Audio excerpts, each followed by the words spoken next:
নবম জাতীয় সংসদের পর দীর্ঘ বিরতি শেষে আবারও জাতীয় সংসদে জনগণের প্রতিনিধি হয়ে এসেছে বাংলাদেশ জামায়াতে ইসলামী, সাথে জোট অন্যতম শরিক জুলাই গণ অভ্যুত্থানের দল এনসিপির সদস্যরা। ত্রয়োদশ জাতীয় সংসদের প্রথম অধিবেশনে বিরোধী দলীয় নেতারা যোগ দিলেও জুলাই সনদ অনুযায়ী ডেপুটি স্পিকারের নাম দেওয়ার কথা থাকলে তারা মনোনয়ন দেয়নি। সংসদের শুভেচ্ছা বক্তব্যে বিরোধী দলীয় নেতা ও জামায়াতের আমির ডাক্তার শফিকুর রহমান বলেন, দীর্ঘ ১৫ বছর সংসদে জনগণের কথা না বলে চরিত্র হনন করা হয়েছে।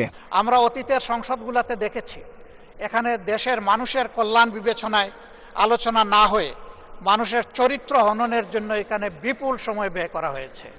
এই সংসদ যেন কারো চরিত্র হননের কেন্দ্রে পরিণত না হয়। সরকারের কাছে ইনসাফ প্রতিষ্ঠা চান বিরোধী দলীয় নেতা। জুলাইয়ের রক্তের উপর দাঁড়িয়ে এই সংসদ, জুলাইয়ের একটা প্রত্যাশা ছিল, একটা মাত্র স্লোগান ছিল, উই ওয়ান্ট জাস্টিস।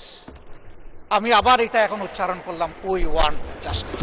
ওসমান হাদি সহ সকল হত্যাকাণ্ডের বিচারের দাবি জানান বিরোধী দলের চিফ হুইপ নাহিদ ইসলাম। বলেন, ফ্যাসিবাদী দোসরমুক্ত সংসদ চাই। আমরা সকলেই ফ্যাসিবাদ মুক্ত, ফ্যাসিবাদ বিরোধী লড়াইয়ের সৈনিকেরা এখানে আসছি। কোনো ফ্যাসিস্ট তার দোসর যাতে আজকের এই মহান সংসদে বক্তব্য দিয়ে সংসদকে কলুষিত করতে না পারে। আমরা ফ্যাসিবাদের দোসর মুক্ত জাতীয় সংসদ চাই। রাষ্ট্রপতি ভাষণ দিতে গেলে ওয়াকআউটের বিষয়ে বিরোধী দলীয় নেতারা বলেন, রাষ্ট্রপতি ফ্যাসিবাদের দোসর। ফ্যাসিস্টের সাথে জড়িত এমন কেউ এই পার্লামেন্টে বক্তব্য দিতে পারবেন না।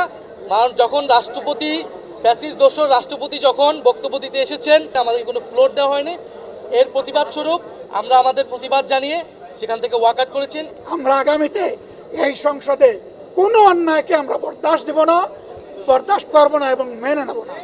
আমরা জনগণের স্বার্থের পক্ষে লড়াই করে যাব, অধিকারের পক্ষে লড়াই করে যাব। সরকারি দলকে সংবিধান সংস্কার পরিষদে শপথ নেওয়ারও আহ্বান জানান বিরোধী দলের নেতারা। সাজ্জাদুর রহমান, বৈশাখী সংবাদ, ঢাকা।